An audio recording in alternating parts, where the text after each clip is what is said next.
Join us every Wednesday for InFocus, a weekly talk show produced by the SKNIS Information Service, where we provide exclusives with key persons within the government and discuss pertinent, relevant, and interesting matters that affect us all. Tune in every Wednesday, live on ZIZ Radio and streamed live on Facebook at SKNIS Media and ZIZ Online. InFocus, your government, your business.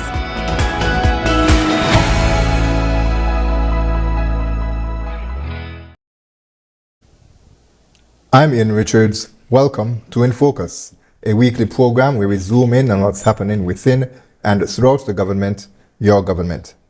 The Ministry of Agriculture is celebrating a series of activities as the Federation joins the global community in celebrating World Food Day 2023.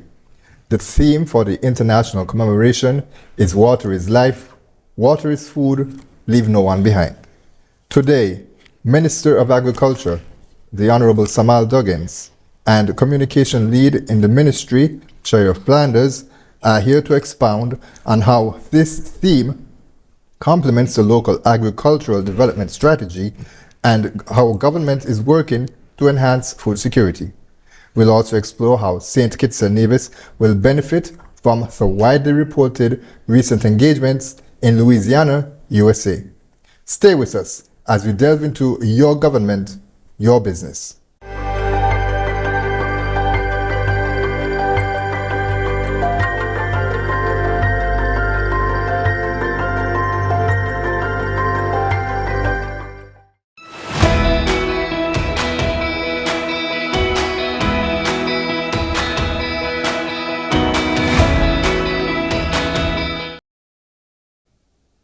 Thanks for staying with us. I am pleased to welcome back to InFocus the Honorable Samal Duggins and Chair Flanders, Lead Communication Specialist in the Ministry of Agriculture. Welcome back to both of you. Thank you for having me, Ian. Yeah. So we want to start off, as we discussed on the opening, World Food Day.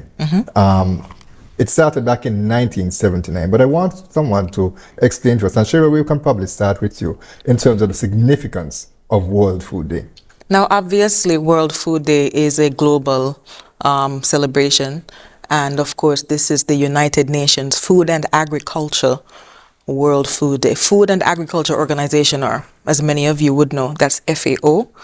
And of course, St. Kitts and Nevis is no different. We are joining the globe in celebrating World Food Day, and it gives us the opportunity to highlight, not just in the ministry, but to highlight the importance of food, food security, and of course, touching on the theme this year, which is Water is Life, Water is Food, Leave No One Behind. We want to make sure that our students in our schools, as well as our farmers, our fishers, and other agricultural stakeholders are very much involved, and we want them to participate in the week of activities that we are hosting this week in observation of World Food Day.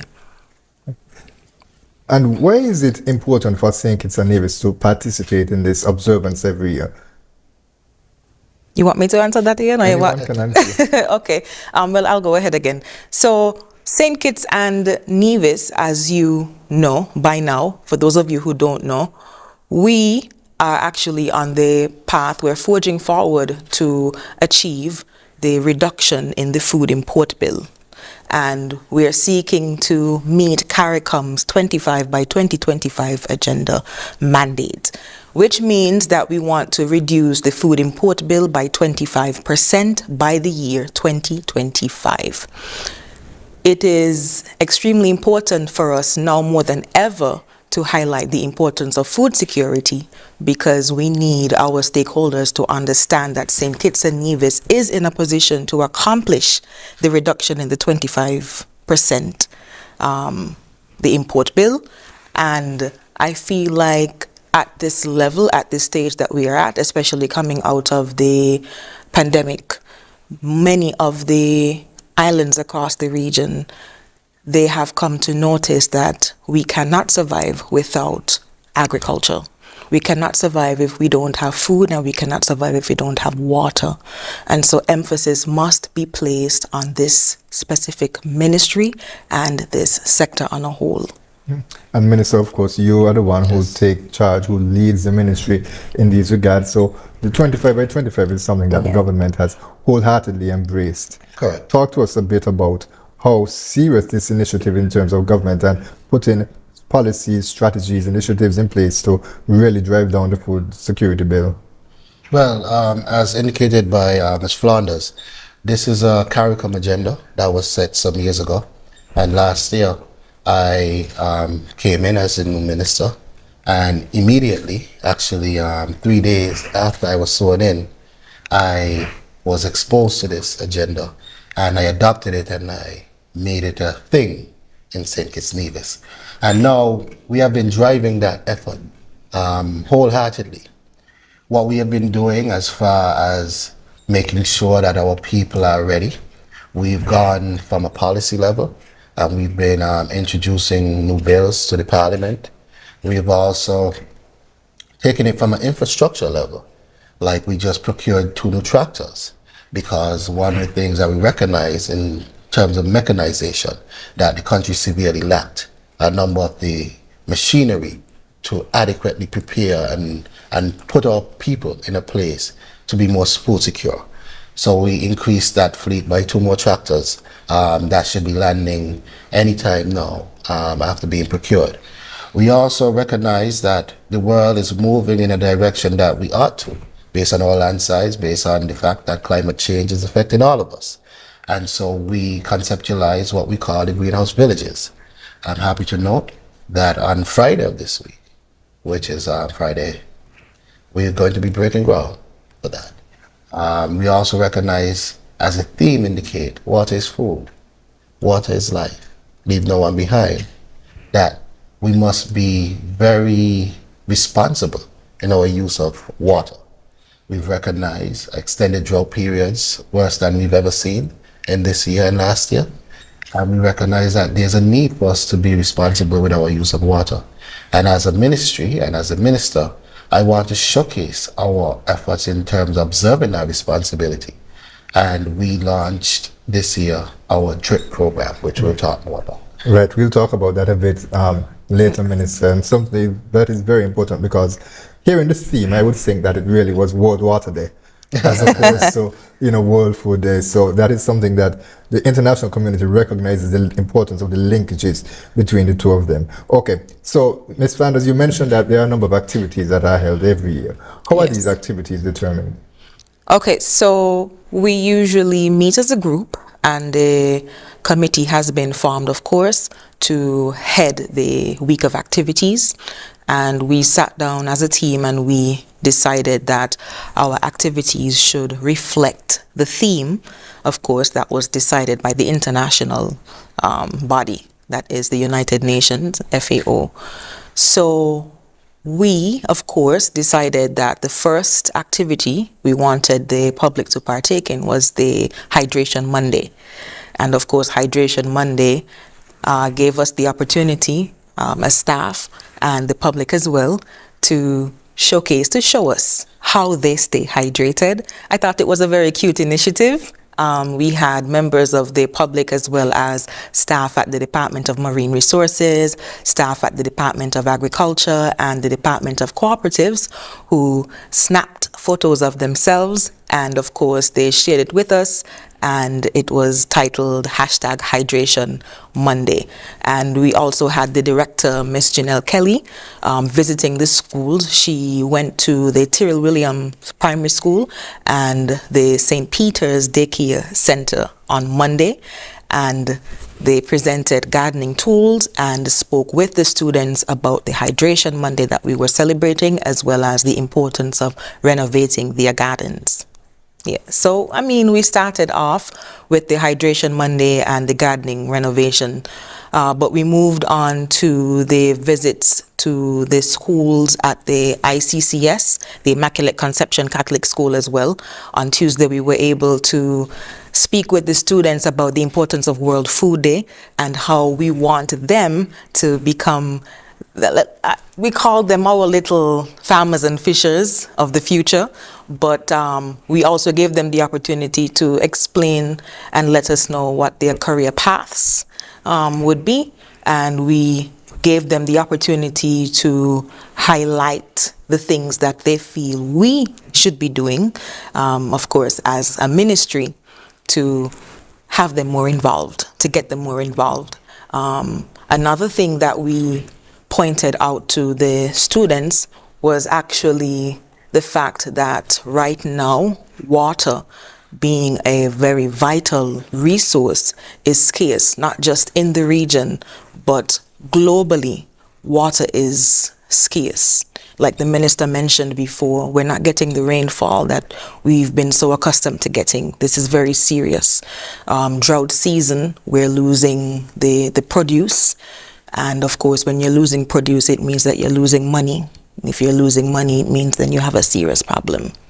And we explained to the children, who were so intelligent, they understood immediately what it meant to conserve, to preserve the water that we so desperately need. And they also suggested that we need more wells. I was really shocked. But as you speak about engagement with persons in the public, and especially young persons, the question, Minister, I'll come to you with this one as well too, because of course I guess you still are, although you're Minister of Government, you are a farmer. Yes. So do you find that the young people, that they want to go up to be farmers and fishers, do they have that ambition, or do they want to pursue other courses? Well, you know, what I've found is that children will grow up to be what we project on them as important. When we were growing up, we were taught that being a doctor or a lawyer was what was significant. And by all means, yeah, significant career fields. I think right now the world recognizes the importance of food. And like I say, I'm a minister of a number of ministries. But when it comes to agriculture, I say we can live without a lot of things, but we cannot live without food. And so that speaks to its significance. And what I'm finding now with the conversation changing and becoming more favorable to the industry, young persons are now looking at it as a viable means of a career choice. When we look at the 25 by 25 agenda, I think that would bring a whole new light, because let's look at it. We are saying a food import bill of $197 million. We want to reserve 25% of that in the country. If you do a rough estimate, around it at $200,000, $200 million, right. Sorry, that food bill of 25% is $50 million. Now, if you have a market, an agricultural local market of $50 million that farmers could partake in, then you have a significant market and a significant career opportunity. So that money is reinvested into the people. Correct. What that is saying, that somewhere along the line, some farmer, fisher, or agro-producer will share in that $50 million. That's really what we say. And so, Ms. Flanders, the key takeaways from the engagement with the young people, what were the feedback? You already shared that they spoke about, getting new wells. Well, what would you say is the feedback overall? And is this something that you see that they're passing on when they go home?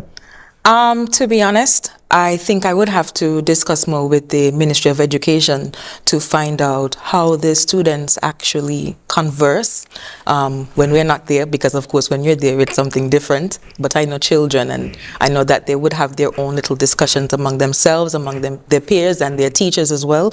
So it would be good if we could, of course, have a closer relationship with the Ministry of Education to kind of get more of that feedback, because in that moment it gave us the opportunity to learn more about the way they think, the way how they process information, and you'd be very surprised the things that you think they don't understand, they actually have answers to many of the problems. So I was really happy with the response that we got from those students. We had our extension officers venturing even down to the schools in the rural areas. Charles E. Mills Secondary School was one of the schools that we attended, and the Fairchild High School as well, Keon High School included, Washington Archibald High School, and the Bastia High School. So the feedback that we got, I would say generally, was that the children are interested. They are very intrigued by the fact that today or tomorrow we may not be able to eat the fruits that they so love, because we import majority of the food that comes in. And the goal is to reduce the food import bill by 25%, and so they're eager to learn how they can actually contribute to excelling and achieving that goal. So they're definitely, they want to be involved. They want to know more about it. So I think it's time that we include them more in the conversation and give them the opportunity to speak, to express themselves, and of course to pitch ideas. And in addition to that, of course, hearing is one thing, but then being active is certainly another. And I know that there was an engagement where some gardening tools were presented to the school. I believe Tyrrell Williams is one of them. Tell us a bit about that. Yes. So the gardening tools, of course, as I mentioned earlier, we distributed to the students at the Tyrrell Williams Primary School and as well as the St. Peter's Daycare Center. And of course, the little tiny tots, they're too small to really get that, this is the reason why we want you to do this. But they did get the idea that the gardening is something that should be a staple. It's something that we expect them to do when they're home with their parents. And of course, the students at the Tyrrell Williams Primary School, they seem to know a whole lot more about agriculture than I thought. So kudos to the principal and the teachers there at the Tyrrell Williams Primary School, because the students were very much engaged and they had a very clear understanding of the importance of gardening and, in a nutshell, producing the food that you eat or the food that you want to eat. And with climate change, there is a risk, a very serious risk of some of the foods, as you mentioned, that have been imported. But there are some local foods that's also under threat, that they can be lost to extinction because of climate change, because the weather conditions will be no longer able to sustain the growth of such. We've already seen the mango season was a bit shorter, much to my dismay. My tree bared for like 2 weeks and it stopped. Never happened before. Oh my goodness. That I can recall during my lifetime. And so those are the type of very real circumstances, Minister, that the ministry has to tackle and confront. Not that you can reverse climate change. Certainly St. Kitts and Nevis can't do it on its own. And there are some global initiatives that are being proposed to try to slow it down and hopefully eventually reverse. But these are the type of things that you have to grapple with. I'm sure that they somewhat keep you up at night. Well, Ian, as we look at the effects of climate change, we have to plan and we have to put measures in place to ensure that we can mitigate and excel beyond its effects. And so again, when we talk about our greenhouse villages per se, we recognize that number of fruits can be grown in houses, and it helps to protect us from some of the effects of climate change. And so let's take your favorite mango. Instead of maybe growing a 30-foot tree, we may have to opt to grow 12-foot trees in greenhouses. And then you could enjoy a mango during the mango season while climate change takes its ravaging effects on the rest of the land. But these are the things that we really have to confront. That tough decisions have to be made now in terms of making sure we have a very viable way forward for the future. And monies have to be invested in that, of course. And that's what we are doing. We are investing now to protect the future. Now, you spoke about the greenhouse village earlier, and it's also that when you appeared on the program, I believe it was in August, that you mentioned as well too. And I saw a clipping in the newspaper that indicated that there's a tendering process being there. Update us on what the process is for greenhouse in the meantime. Yes, and so like I said, on Friday, we are having the ground turning ceremony. We opted. Where's that? And that is going to be in the Whitegate area. We launched this back in July, but then we opted not to do any construction in the middle of the hurricane season for obvious reasons. And so now that we're on the tail end of the hurricane season, we want to start the process. And so now, while the hurricane season is withering away, we want to do our ground turning ceremony. We do have a number of greenhouses that's already been on island, and the erection process will start.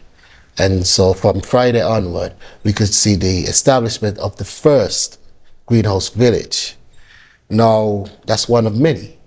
We want to decorate our landscape with these villages because we're serious about food security. And ultimately, I would like at the end of 2024 into 2025, we see upward of 100 greenhouses in full operation across St. Kitts and Nevis. this for me would represent success. Because when we do the math, the contribution we expect from greenhouse production will be significant to help drive our 25 by 25 agenda. Of course, that's not the only thing. We are looking at our fishery sector. And I had an excellent meeting with one of our fisher corps just today. And as we talk about water, we, as the term now refers to us, are large ocean states, where our water space is significantly more than our land space. And so our fishers have a huge role to play.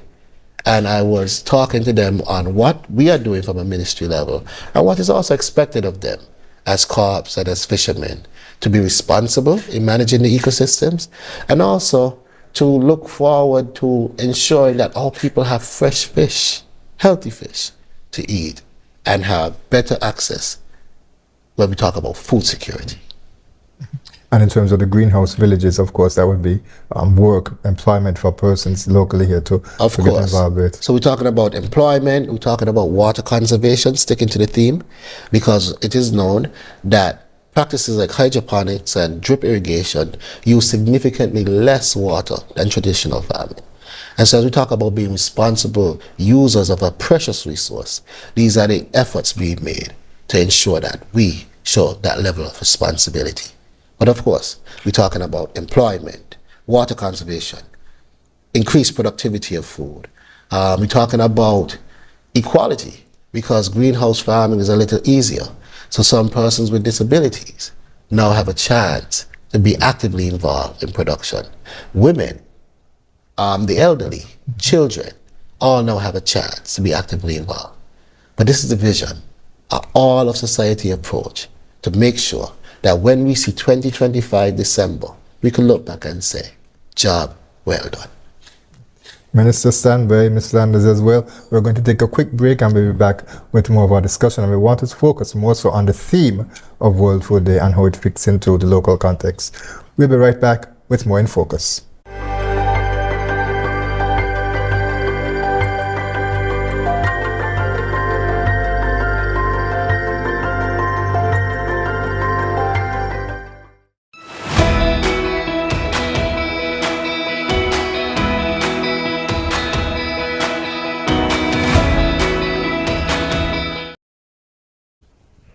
Welcome back to InFocus. We continue our discussion with the Minister of Agriculture, the Honorable Samal Duggins, and Sherry Flanders, communication leaders within the Ministry of Agriculture. Now, those who are looking at us online or on ZIZ Television Live would have seen a graphic where it indicated that the global demand for water for agriculture will increase by 35% by 2050. Now, the thing about it is, the ironic part is that there's less water, because there is less rainfall due to climate change. And so, as we established earlier, World Food Day, the theme is water is life, water is food, leave no one behind. So how does this theme, Minister, fit into the local context in terms of what the government is trying to do here in terms of boosting the food production, but also ensuring that water is still available for the other industries? Talk to us about getting the water to the agriculturalists and the fishers. And that's an interesting question, Ian, and even the context in which it was framed. I'm not sure if there is actually less water. There's less water available in the traditional sense of how we've harvested water. Because we've traditionally, in St. Kitts and Nevis in particular, would have been used to capturing the runoff water from our streams. And initially we would have taken water from a number of wells. Those wells that we have been utilizing have produced less water for us. But we have vast ocean space around us. And so the conversation now has been moving toward desal. And so it's really a change in approach and a change in perspective. And with desalination, we can increase the water supply again. I know they have been digging new wells, such as the one in Keon, which is expected to produce somewhere upward of, I think it was 750,000 to 1 million gallons per day. Per day. Again, that will increase significantly our water supply. But let's go into agriculture a little bit. You see, the access to water has certain complications. If you're looking at the domestic water supply, you're talking about vast villages, and so the demand for that water has to be significant. When you're talking about farms, sometimes you could go with less. And so while there are wells that have been tapped into before that just did not meet the domestic supply requirement, we have been recognizing that we could use them for agriculture. So there's a project ongoing as a part of the DRIP project, because our commitment is to have water on every farm. And so as a part of that project, the ministry is collaborating with the Department of Water in terms of how can we access some of these wells for agriculture and make sure that our farmers have adequate water supply. So it's not just about what happens to the water when it gets to the farm with the drip irrigation, the water tank for storage, the ground cover for retention. We are also talking about how do we get water to the farm so that we could utilize it effectively. Ms. Flanders, talk to us a bit about how the department or the ministry collaborates with the Water Services Department, if there's any at all, in terms of getting the messages out and ensuring that the water is properly utilized. Okay, so that is something that we have actually considered. We actually invited the water engineer not too long ago to one of our stakeholder meetings. We had several consultations with our farmers and our fishers, and of course the first instance was with the farmers back in December.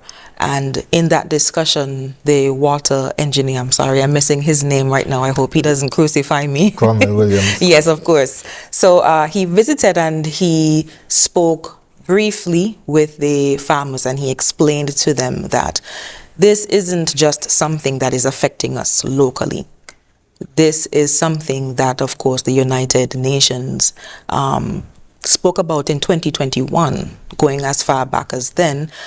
St. Kitts and Nevis, along with many of the other Caribbean countries, were deemed water scarce. And that is not just because we're not just getting the rainfall, but it's also because we're not conserving the water that we do have, right? One of the things that he also mentioned to the farmers was the battle, of course. Everyone wants water in their household. And just the same way that you want water to bathe with and you want the water to cook your food is the same way that farmers want water to water their crops. And so we have to find a balance, and we have to make sure that that balance does not affect the households. At the same time, we are making sure that water is provided to our food producers. Water is something that you need in the schools. If you don't have water in school, it means children have to go home. If you don't have water in your businesses, it means then that's it for you for the day. So finding that balance between the water that is deemed scarce already in St. Kitts and Nevis, between our businesses, our stakeholders, our farmers, our fishers, of course, as well. The household is very much important. So I use this opportunity to, of course, on behalf of the Minister and the Permanent Secretary, see how we could engage further with the Water Services Department and have more discussions, because, of course, as he mentioned, we do have plans that are on the way. And so hopefully by the end of this year, you'll start seeing more of those updates.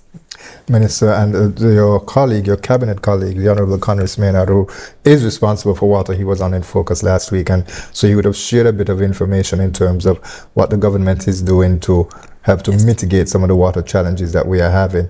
And so have you had that conversation with him yet in terms of, like, for instance, let's take the desal plant, you know, what percentage of the water is going to be increased, is going to be available now, and so that you may be able to project and to plan, okay, then the water will be channeled to this particular area which may be more involved in agriculture, and help them to really get a better boost in terms of increasing their production because of the lack of rainfall that we're experiencing. Yes, we've had these discussions, and like I said, we've had discussions, both ministries and the technical officers, so the PS and I would have met with Mr. Williams and others to discuss intently how do we share the water supply.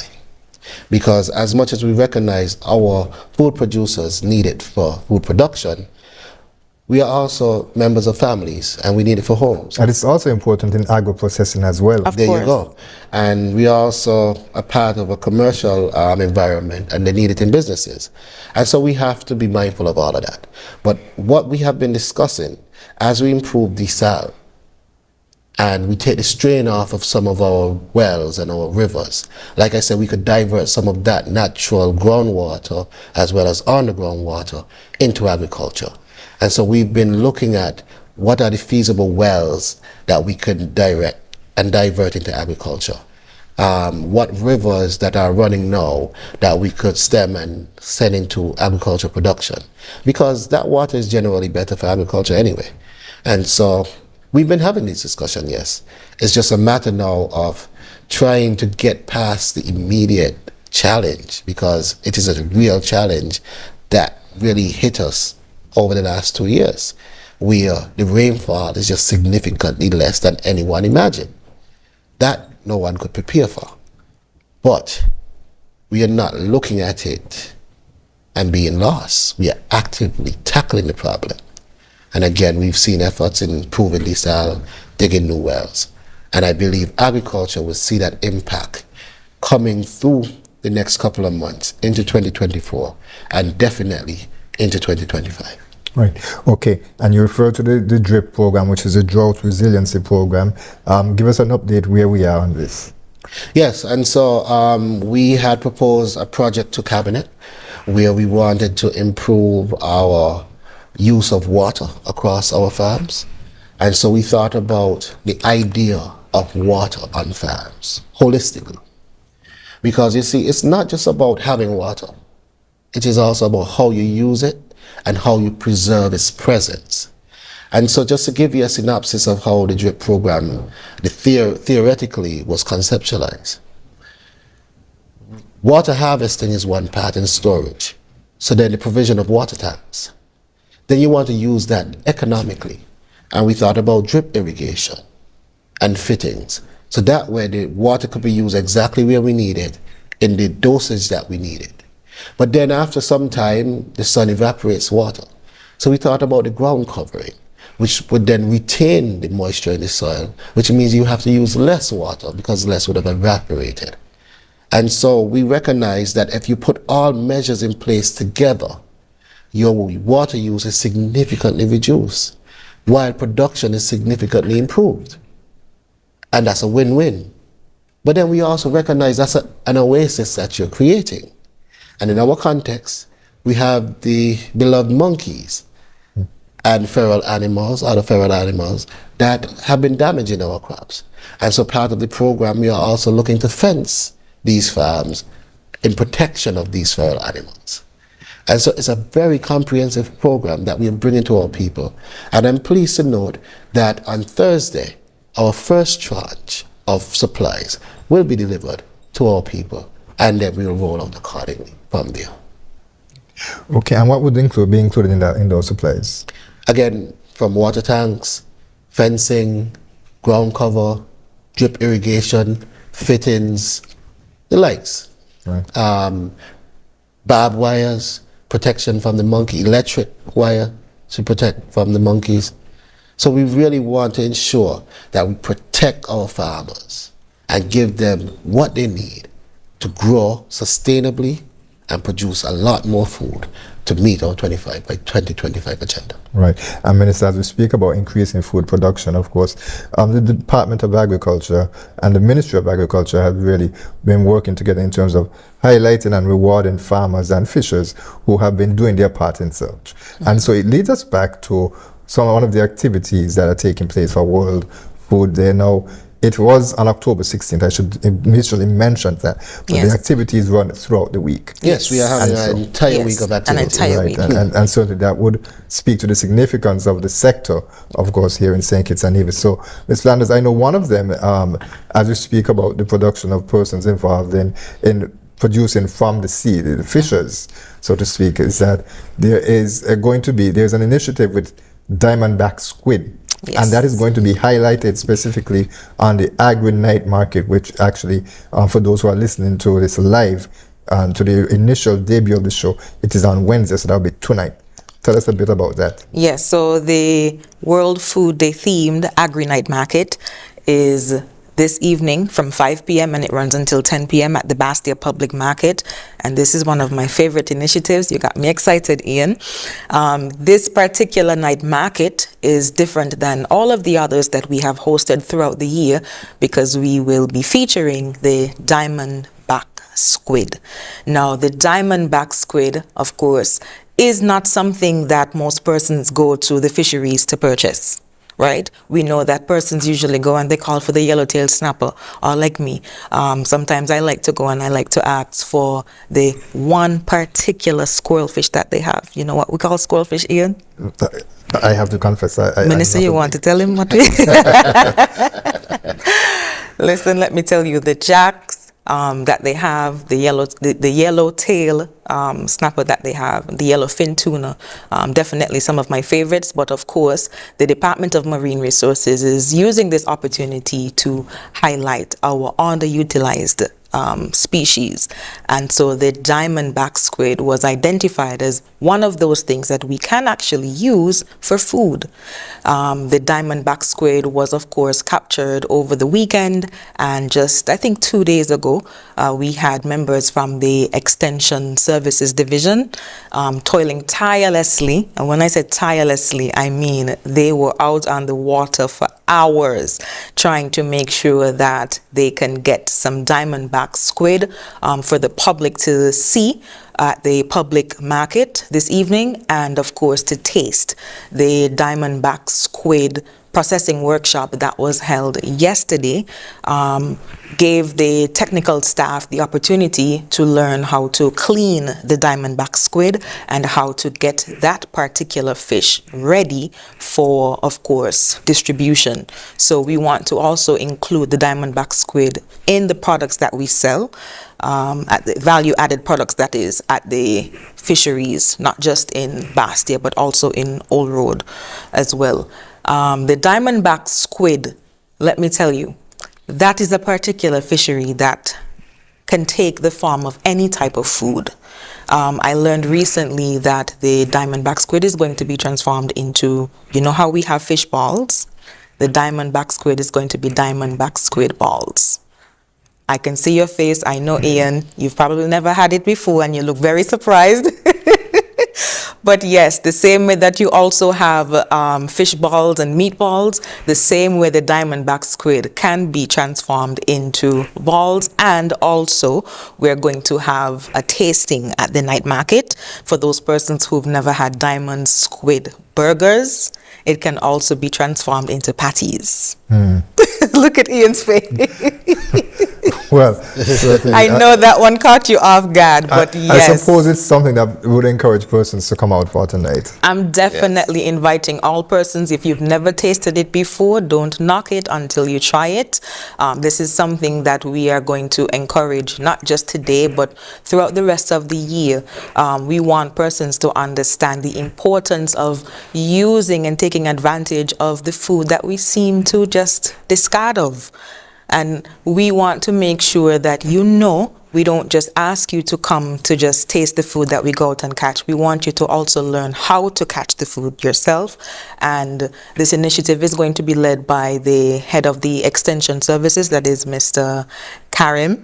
Karim, I can't remember your last name, so please pardon me, but Karim is working with the extension staff to make sure that they learn the methods, the techniques to catch the diamondback squid, as well as the lobster and any of the other seafood that we usually have available at the night market event. Minister, you would have learned a bit more about the diamondback squid. I believe there was a recent engagement that you were involved with. What's your impression there? Well, I'm used to having calamari, yes, but the diamondback squid itself, I've never really had that. And so I had a chance to visit the fisheries for the trading and see how they clean the squid, see the different parts of the squid. I had a chance to handle it myself in preparation. And I'm looking forward to trying the end result after it's fully prepared. The burgers, the balls, Right. Yes. Okay. And as we refer to, the important work that the fishers and the farmers are doing, there's a recognition ceremony that takes place on Thursday for them, the prize giving ceremony. Yes. Tell us a bit about that. Yes, so on Thursday we have for many of you who would have heard last year, it was our Food Heroes prize giving ceremony. It is the exact same thing, so please don't think that we've excluded that particular ceremony. Our Farmers and Fishers Awards ceremony is the same ceremony, and we're hosting it on Thursday, and this year we are going to host it at the Kuna Caribbean Conference Center. That event starts at 5 p.m. and of course we use this opportunity to thank, to acknowledge, recognize, give praise to whatever you deem it, to our food producers, not just our farmers and our fishers, but also our cooperative groups as well, because they're very important and they host a number of activities all throughout the year to highlight the importance of agriculture in this country. And we are also going to be giving them their flowers during that ceremony. So the crop farmer of the year, the livestock farmer of the year, the fisher of the year, the cooperative society of the year, all of those particular categories, we look forward to actually placing a name to those titles tomorrow and giving them the recognition that they so deserve. Get your flowers while you're still alive. I'm telling you. Correct. And Minister, of course, you would have traveled, as we established in the opening, to Louisiana recently, where there were a number of engagements that you were involved with. And one of the things, of course, is that you often make it publicly known that you're traveling, you're out doing the government business. Of course. We want to talk a bit more about that engagement in Louisiana, but we're going to take a quick break first and we'll discuss that. All right. We'll be right back with more in Focus. If you haven't done it as yet, please do it today. Subscribe to our YouTube page at SKNIS Media for regular updates, live coverage, and even more information on your government. While you're at it, like, share, and interact with our Facebook and Instagram pages at SKNIS Media and SKNIS Info.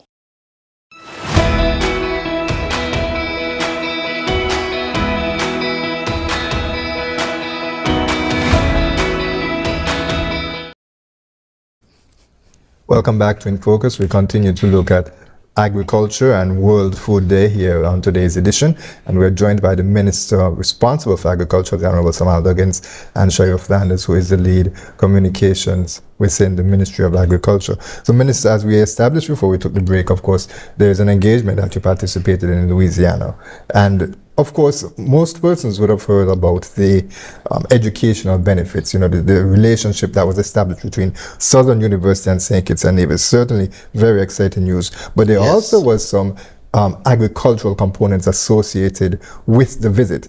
Tell us first about that and the link between agriculture and Southern University that you were able to explore while you were there. Yes, and so we visited Southern University, and we had a few days to explore the university and all that it offers. What I would like to say about it is the public is very much aware of what happened in terms of the MOU signing for the educational piece. Now, in extension to that, Southern University really established itself initially as an agricultural school. And as such, we wanted to explore what they offer in the field of agriculture. I am happy to note that we were able to receive scholarships from the university, and I know a number of our locals are already being processed into Southern University as we speak to explore master and doctorate programs. You're speaking about scholarships in terms of relation to specifically to agriculture? To agriculture, yes. And a number of our students are being processed as we speak, based on that trip and what we got from that trip. But beyond that, the technical expertise of the university has been extended, and I'm also happy to note that in the upcoming months, an entire delegation from the university will be visiting St. Kitts and Nevis to further expand on that agricultural piece and fully establish a working relationship between the country and the university. I want to also go beyond that because I'm also the minister responsible for the rollout and development of the cannabis industry. Southern University is one of two holders of medical cannabis licenses in the state of Louisiana. And so at that point, They are one of the lead developers of medical cannabis and one of the leaders in that industry in the US. And we had a lot that we learned from them. And again, they are coming to St. Kitts and Nevis to help fully establish the way forward that we can take in the medical cannabis area. Minister, let me just jump back a bit to in terms of the scholarships that you mentioned, that there are a number of persons who are being considered. How are those persons chosen? Or is it something that they had to apply for? And can we expect to see more scholarship opportunities as we go along? Yes, it was an application process.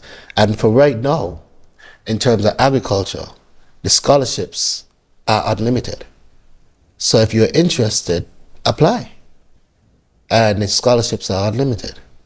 Ms. Flanders, that's where you come in, being able to ensure that the public is aware of these scholarship opportunities. Most definitely. Right. Okay. And Minister, you also toured, as we spoke about agro-processing as well too. Yes. Now, forgive me if I pronounce this wrong, but I think it's the McIlhenny Company. Correct. Now, the McIlhenny Company, if I'm going to see here, is the owner and the manufacturer of Tabasco brand foods. That's right. Tell us about that engagement. Yes, actually we had a chance to tour that company. It was an exciting tour from an agro production standpoint, and we learned a great deal from being on that tour. We were able to have the president of the company actually do the tour, which was significant because this is a multi-billion-dollar company. And to have the president of a multi-billion-dollar company take the time out to give you a tour, you understand how significant that was.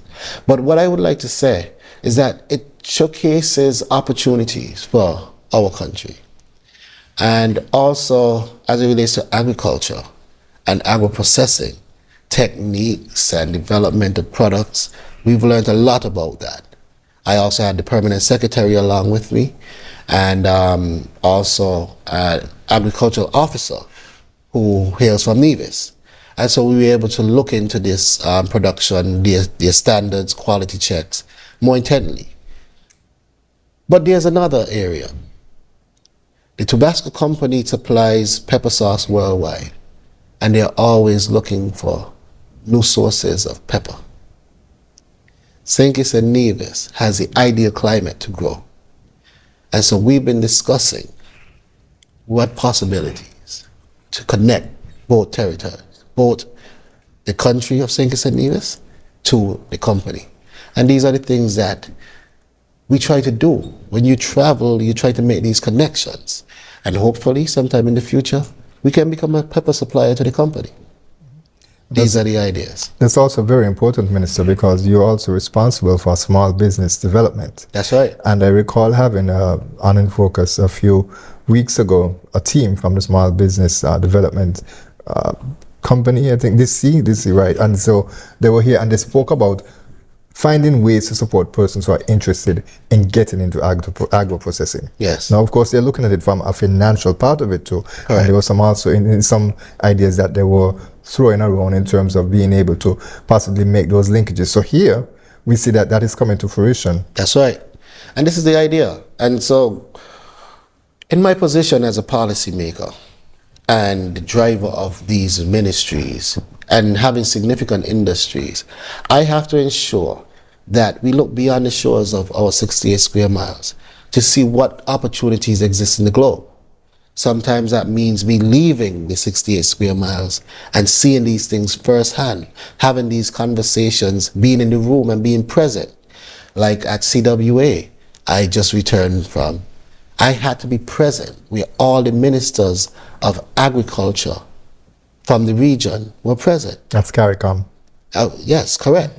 And now from the CARICOM region, you had the minister from Jamaica, you had the minister from Trinidad and Tobago, you had the minister from St. Vincent and St. Lucia, you had the minister from even Anguilla. And I remember the minister from Anguilla in a conversation feeling proud of, the mention where the minister from Jamaica stood up and mentioned in the room about our drought resilience irrigation project, that Jamaica will be adopting that project because it's so forward thinking.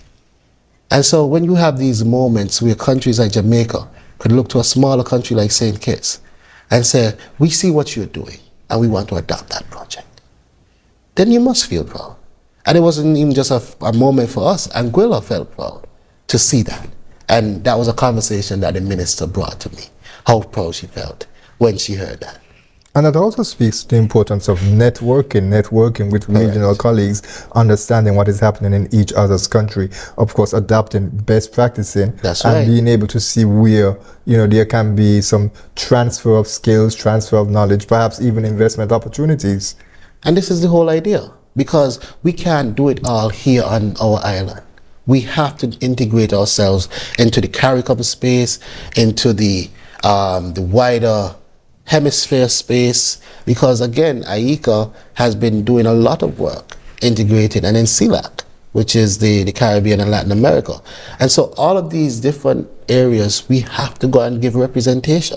Otherwise, if you're not at the table, you don't know.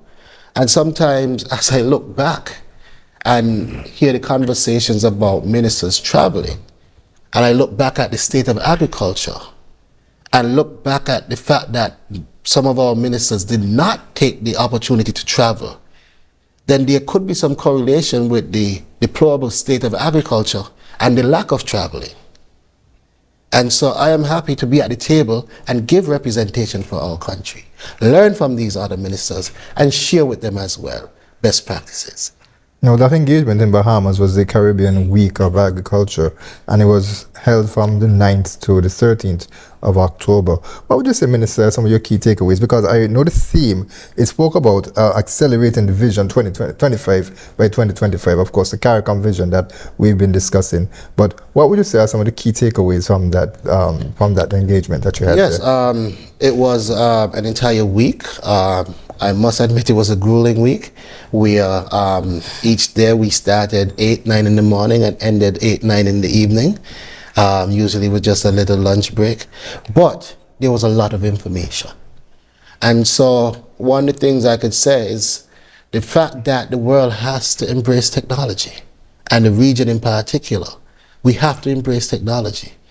Whether it is protected agriculture, optimizing production through the use of machinery. This is one fundamental focus. We also talk about water conservation. One, from the aspect of identifying where we have proper resources of water, mapping our geographical landscape, utilizing that to channel and store water, using again technology to make sure that we are doing things in the best way possible. So we've discussed a lot of the use of technology, improvement in uses of the water resource, new and improved growing techniques. We spoke about fishing and fisheries and how we could map our fishing resource much better. Everything from seaweed, the use of sargassum, to moving away from the nearshore fisheries, which has been depleting our fish stock, into more pelagic and further out into our ocean space, where we have about 200 miles. And even just today in the discussion with the Date Bay Fishers Corp, they admit that they have only been using 20 to 30. That's just 10% of our entire ocean space. So it means we have 80% of our ocean space unutilized and unexplored. These are the conversations that we've been having. How to best utilize what we have to ensure that food security is a real aspect for our people. And during that meeting, it wasn't just a matter of sitting down in a room, but Minister, there also was a practical aspect of it where you went out and you toured several farms. Yes, we were able to go around and see what was happening in the Bahamas as far as their agro production. And I visited a number of farms. And I must say, they have been embracing technology significantly. And I was impressed with some of their indoor farming operations. And I see St. Kitts and Nevis, we are moving in that direction as well. And so I saw the synergies, and I was able to take some of their best practices so I can now share with our farmers and make sure that we are on the right path. Because as I learned in a conversation with the president of Southern University, he said, experience is indeed the best teacher. But if you only learn from your experiences, you're a fool. And so I enjoy learning from other people's experiences to avoid their mistakes and make sure that we do it well. Do it once, do it right. Especially with scarce resources, certainly That's right. very important. Yes, that's true. Minister, we're out of time essentially for this program, but I'll give you an opportunity to make a final comment, and then Flanders will come to you. Yes, I really just want to say to our country that St. Kitts and Nevis is well poised to achieve its agenda in 25 by 25, and we are making significant strides. Yes, it is a challenge because we got on board late, only last year, when this was some 5 years in the making. We got on board last year alone, and we have accelerated our pace to getting there. We have a vision which we are sharing with the public over time. As we roll out, we have now positioned ourselves to launch our DRIP program, get that commission.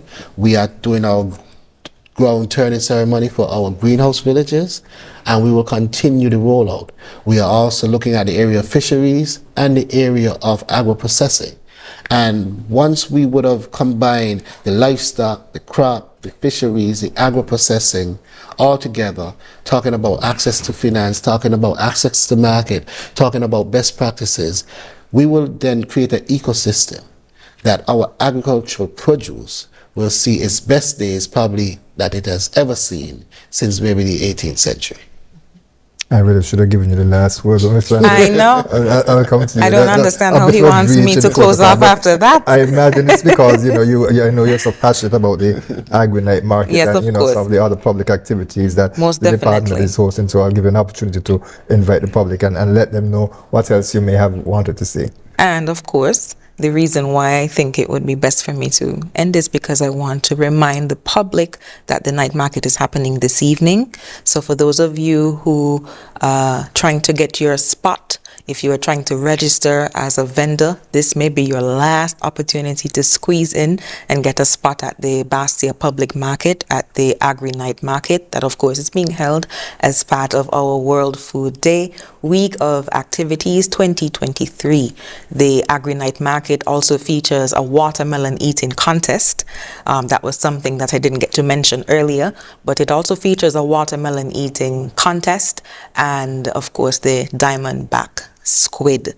So come to the Agri Night Market. That is our World Food themed Agri Night Market, and that night market I'm sure is going to wow you. I've enjoyed all of the night markets that we have celebrated over the last few months, and I look forward to, of course, again attending yet another edition of this event. Now, before I end off, Ian, I want to make sure that persons understand that this isn't just the hosting of an event every month. This particular event gives our agri-producers, our agripreneurs, our farmers, our fishers, our agro-processors the opportunity to showcase what it is they have to offer. And we are partnering as well with the Ministry of Entrepreneurship and Small Business. And it is through this collaboration that we've been able to successfully host the Agri Night Markets. So our small business vendors will also be present, and we can't wait to have the extra vendors that I was told registered last week. So we see an increase in the numbers. The vendors are very interested, and we look forward to working with them again and again and again.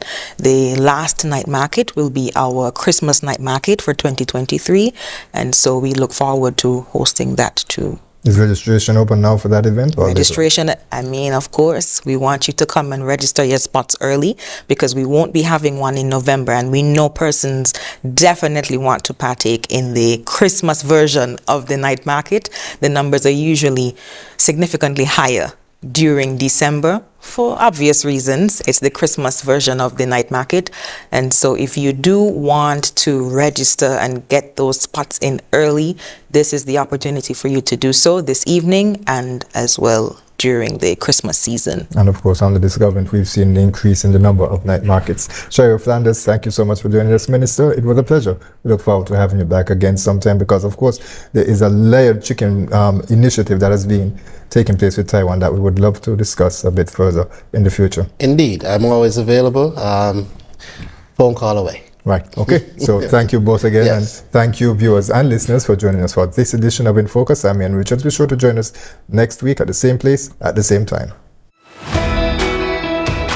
Join us every Wednesday for InFocus, a weekly talk show produced by the St. Kitts Nevis Information Service, where we provide exclusives with key persons within the government and discuss pertinent, relevant, and interesting matters that affect us all. Tune in every Wednesday, live on ZIZ Radio and streamed live on Facebook at SKNIS Media and ZIZ Online. InFocus, your government, your business.